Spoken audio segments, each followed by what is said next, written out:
नमस्कार, आप देख रहे हैं सी न्यूज भारत। मैं हूं आपके साथ ज्योति अरोड़ा। वक्त हो गया है न्यूज बुलेटिन का, जिसमें हम जानेंगे कि कहां धरने पर बैठे पीड़ित परिजनों से मिलकर सीएम ने दिया कार्यवाही का आश्वासन। कैसे राज्य मंत्री बनने के बाद जनपद पहुंचे पलटू राम।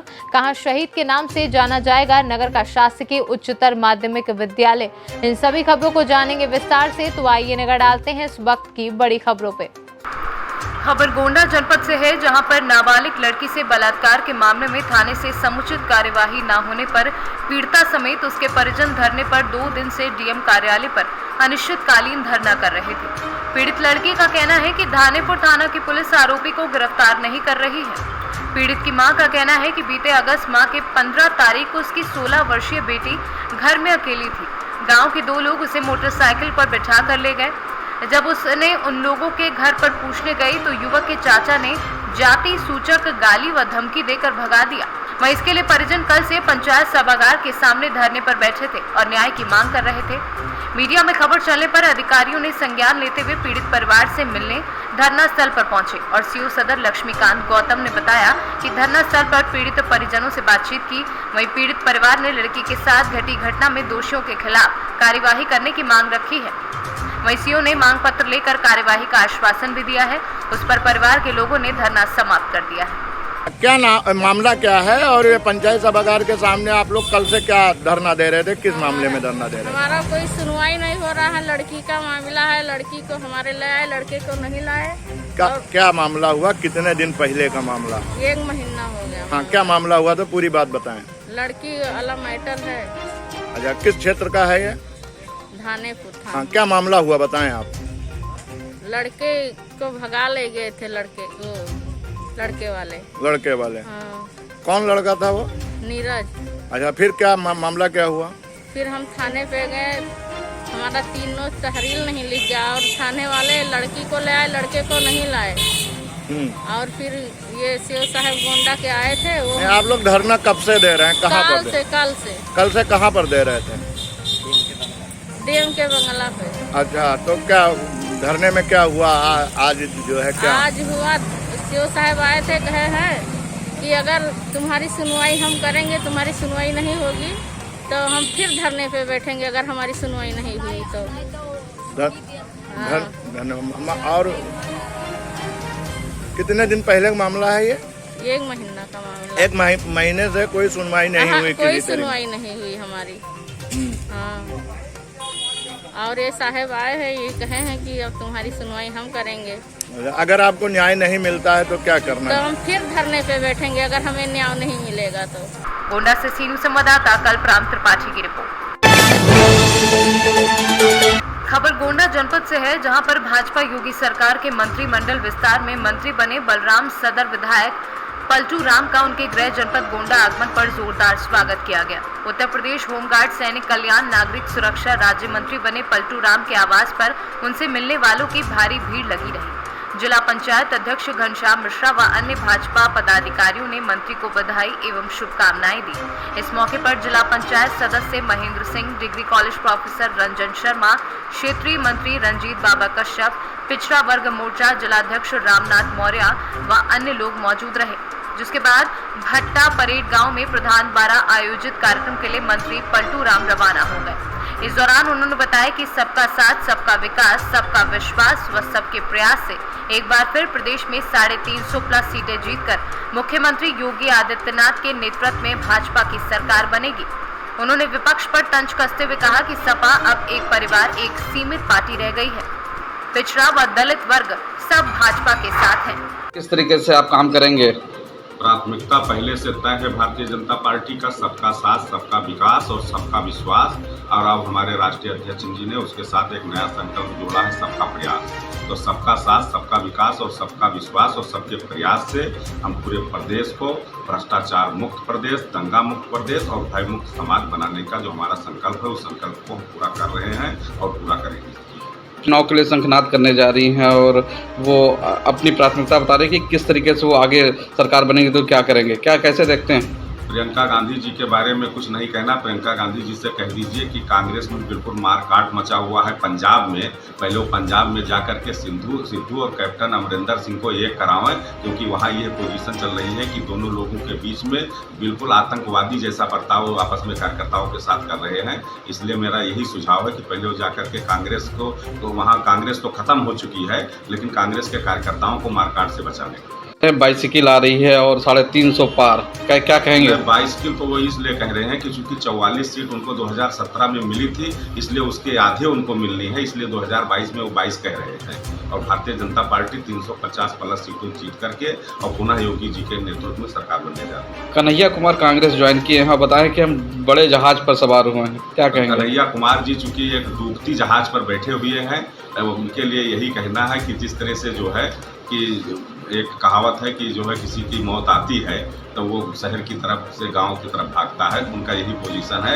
आज वर्तमान समय में अगर कोई कांग्रेस ज्वाइन कर रहा है तो ये समझ लीजिए खुदकशी की तरफ वो चल रहा है। बसपा के किस तरीके से? देखिए, दलित समाज पूरी तरह से वो भारतीय जनता पार्टी के साथ खड़ी है और दलित समाज के लिए भारतीय जनता पार्टी ने जो किया है वो इतिहास में कोई सरकार नहीं कर सकती है।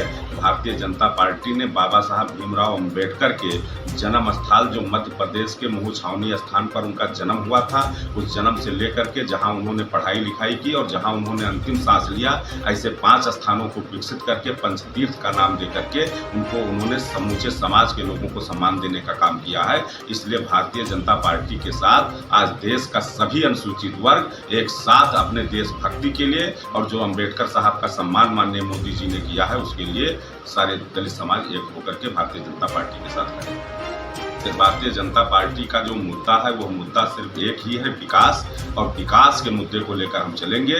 और अगर आप देखना चाहते हैं, प्रदेश की तस्वीर देखना चाहते हैं तो प्रदेश की तस्वीर देखिए, और अगर आप गोंडा बलरामपुर की तस्वीर देखना चाहते हैं तो देखिए कि जिस तरह से गोंडा से लेकर के चरवल की रोड पर जो पोजीशन था कि आम आदमी कोई अगर दवा कराने के लिए गोंडा से डॉक्टर रिफर करता था या बलरामपुर से डॉक्टर रिफर करता था तो लखनऊ के पहले ही वो एम्बुलेंस में दम तोड़ देता था।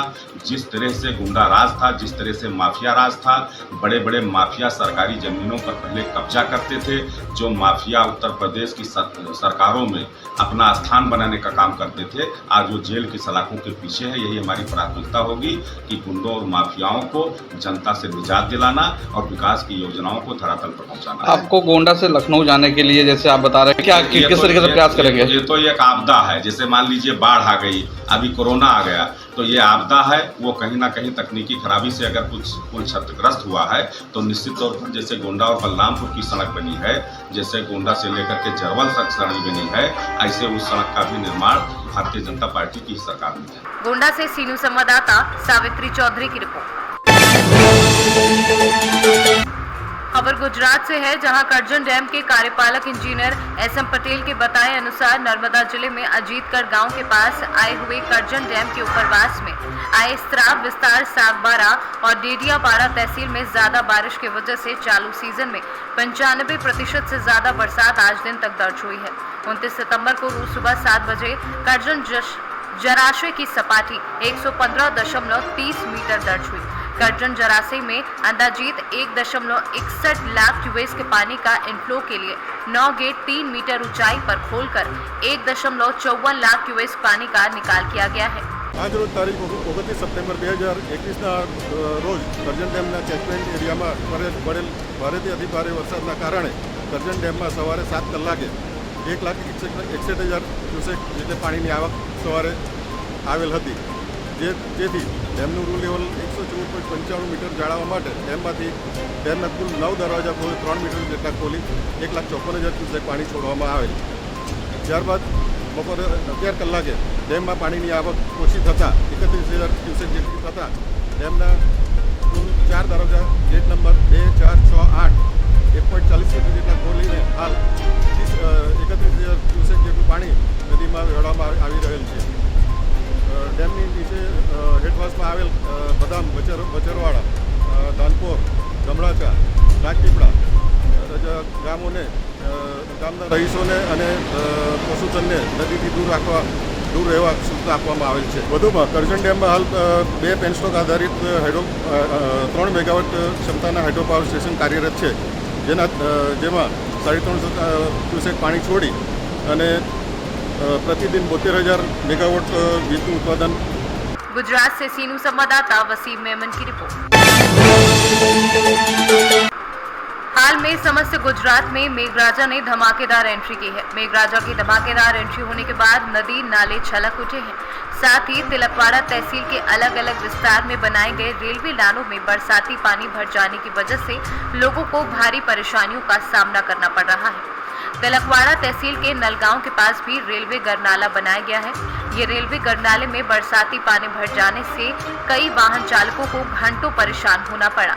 साथ ही नलगांव, मोरिया, बरवाड़ा सहित आसपास के ग्राम विस्तार के विद्यार्थी उतावली और तिलकवाड़ा स्कूल में पढ़ाई के लिए जाते हैं।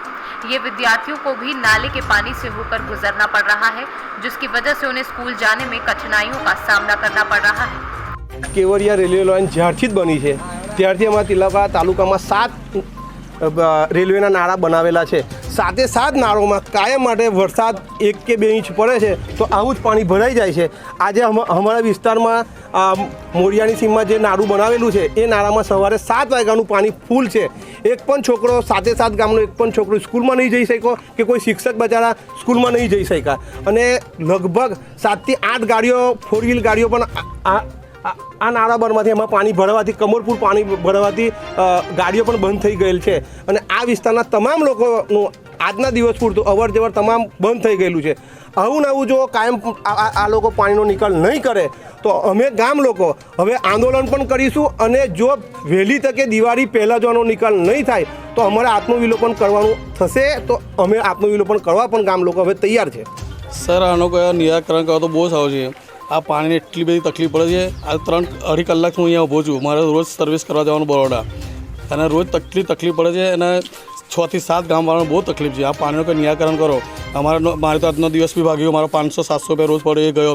आज 50 થી 60 છોકરા સ્કૂલમાં જાય છે। બધાને એટલી તકલીફ પડે છે બચારા અહીંથી પાછા આવી જાય સ્કૂલમાં જઈને અને સ્કૂલે જાય તો પાછા આવવાની લોકોને એટલી તકલીફ પડે છે કે પાણી હશે શું થશે એમ કે લોકો બિચારા રોજ કપડાં બગડીને જાય છે અને રોજ સાયકલ લઈને પડી જાય છે। એટલી તકલીફ પડે છે। આનો કોઈ નિરાકરણ કરો તો બહુ સારું સર। કમર સુધી પાણી આવી જાય છે। આજે હું બરોડાથી આવ્યો નોકરી પરથી તો 3 કલાક હું અહીંયા ઊભો છું। 3 કલાક એટલી બધી મને તકલીફ પડી છે કે અત્યારે મારે પાછું નાઇટમાં બી જવાનું છે નોકરી। હું કેવી ના નોકરી જાઉં? કેટલી તકલીફ મારી વેઠવાની સર। આ બહુ દિવસ આવું ચાલે સર। આનો કંઈ નિરાકરણ કરો તો બહુ સારું છે। આ તો બહુ તકલીફ પડી ગઈ સર। જ્યારે આ ગાડીને જાનને આ ટેચ્યુ બને ત્યારે આ ગાડી કરી ત્યારે જ આ તકલીફ છે બધાને। આજે બહુ જ હેરાન છે બધા। એટલા હદથી હેરાન થઈ ગયા કે વાત ના પૂછો તમે। બહુ તકલીફ પડે સર। આનું કંઈ બી નિરાકરણ કરવો જરૂરી છે। કોઈ બી હિસાબે આનું નિરાકરણ આવવું જોઈએ બસ। આ 7 થી 8 ગામના વાળાને તકલીફ છે। 2-2 કલાક લોકો કોઈ બીમાર થઈ ગયું, કોઈને હાર્ટ એટેક આવી તો માણસ શું કરે? અહીં નહીં એનો તમે તોડી નાખે માણસ શું કરાવો મને કહો? ચાલો એનો કંઈ નિરાકરણ તમારે કરવું પડે સર। ના ચાલે સરકાર તમને નમ્ર વિનંતી છે આનો કંઈ બી નિરાકરણ કરો તો બહુ સારું છે। નહીં તો માણસ બહુ પરેશાન લોકો થઈ ગયું છે। સ્કૂલના છોકરા 70-80 છોકરા અહીંથી જાય છે ભણવા એ લોકોને એટલી બધી તકલીફ છે કે તમે ના પૂછો વાત। તમે આવી જો તમે આવો તો તમને ખબર પડે કેવી તકલીફ પડે છે। તમને શું તમે તો બેઠા મજા કરો છો પણ અહીંયા થયો તો તમને ખબર કે આ ગામવાળા લોકોને કેટલી પરિસ્થિતિ ખરાબ છે। હા લોકો બીમાર બી થાય છે। આ લોકોને કેવી ના લઈ જવાના? અમારે નહીં બાઇક જતી કે નથી ગાડી જતી અહીંથી કમરની ઉપર પાણી આવે છે। આ લોકો કેવી ના જાય? હા 108 બી નથી કામ કરતી। 108 બી નથી જતી અહીંથી। આ તમે વિચાર કરો માણસ તમે તો બહુ જ કરો છો એટલી સર્વિસ આપો માણસના જીવવા માટે કરો પણ માણસ તો અહીંયા અમારે દમ તોડે છે। એનો નિકાલ શું કરો? ચાલો કરો મને બોલો ચાલો। गुजरात से सीनू संवाददाता वसीम मेमन की रिपोर्ट। शाजापुर जिले के सलसलाई नगर में शहीद मनोज सोनी के नाम से 1,72,00,000 की लागत से बने विद्यालय का मुख्यमंत्री शिवराज सिंह चौहान व क्षेत्रीय विधायक स्कूल शिक्षा राज्य मंत्री इंदर सिंह परमार ने भोपाल से वर्चुअल शुभारंभ किया। इस दौरान स्थानीय कार्यक्रम में भारतीय जनता पार्टी के जिलाध्यक्ष अंबाराम करारा, जिला महामंत्री विजय बेस, महामंत्री दिनेश शर्मा, संतोष बरारा, जिला मीडिया प्रभारी विजय जोशी सहित शहीद मनोज सोनी के पिता राधेश्याम सोनी व माता मंगला देवी सोनी के साथ ही शिक्षा विभाग के जिलाधिकारी अतिथि के रूप में उपस्थित हुए। इस अवसर पर जिला शिक्षा अधिकारी अभिलाष त्रिवेदी, इंजीनियर राधेश्याम सोनी, कोमल भूत्रा आदि के द्वारा शहीद मनोज सोनी के माता पिता सहित सभी अतिथियों का स्वागत किया गया। वहीं कार्यक्रम का संचालन शिक्षक हेमंत दुबे ने किया। वहीं कार्यक्रम के दौरान प्रदेश के मुखिया शिवराज सिंह चौहान व राज्य मंत्री इंदर सिंह परमार के उद्बोधन का लाइव प्रसारण भी दिखाया गया। जय हिंद, भारत माता की जय। आज बहुत गर्व का पल था मेरे लिए कि मेरे बेटे के नाम से आज ग्राम सलसलई में ये मंदिर का जो नाम शहीद मनोज सोनी रखा गया, और इसके लिए मैं अपने माननीय मुख्यमंत्री जी, अपने शिक्षा मंत्री जी इंदर सिंह जी परमार जी, अपने समस्त मंत्री और हमारे बीच जो अभी आए थे हमारे आदरणीय कराड़ा जी और हमारे स्कूल के प्रिंसिपल सर को भी बहुत बहुत धन्यवाद करती हूँ, और इसके लिए माननीय मुख्यमंत्री जी का मैं जितना धन्यवाद करूँ उतना कम है। आज आपको कैसा महसूस हो रहा है कि आज कार्यक्रम का लोकार्पण हुआ स्कूल का नाम? बहुत खुशी महसूस हो रही है। एक माँ के लिए उसके बेटे का नाम के नाम से किसी शिक्षा भवन का वो हो, उससे बढ़ के खुशी की क्या बात है। ये मेरे लिए बहुत ज़्यादा गर्व का विषय है, और मेरे ग्राम सलसलई वालों के वासियों के लिए भी ये बहुत गर्व की बात है, और हमेशा रहेगी। मैं रहूँ ना रहूँ, मेरे बेटे का नाम इस गांव में हमेशा रहेगा, वो अमर रहेगा। और ऐसे बेटे के लिए मैं उसको शत शत नमन करती हूँ, और अपनी भारत माता को भी कोटि कोटि नमन करती हूँ। धन्यवाद। आज सलसलाई के अंदर शहीद मनोज सोनी शासकीय उच्चतर माध्यमिक विद्यालय का जो नवीन भवन हमारे यशस्वी शिक्षा मंत्री इंदर सिंह जी परमार के प्रयत्नों से 172 लाख रुपए की निधि से जो है एक नवीन भवन की सौगात हमें तो प्राप्त हुई है। हमारे प्रदेश के यशस्वी मुख्यमंत्री आदरणीय शिवराज सिंह चौहान के द्वारा वर्चुअल और जो है आज इस भवन का लोकार्पण का कार्यक्रम संपन्न हुआ है। और निश्चित रूप से इतना सुसज्जित जो भवन मिला है उसके अंदर यहाँ शिक्षा का सुविधाएँ हैं वो अधिक बढ़ेगी, और सलसलाई के अंदर जो है गुणवत्तापूर्ण शिक्षा खड़ी हो, उस दिशा के अंदर जो है यह विद्यालय स्तंभ के रूप में खड़ा हो। शाहजहाँपुर से सी न्यूज़ संवाददाता किशोर नाथ की रिपोर्ट। न्यूज बुलेटिन में फिलहाल के लिए इतना ही। जुड़े रहें सी न्यूज़ भारत के साथ।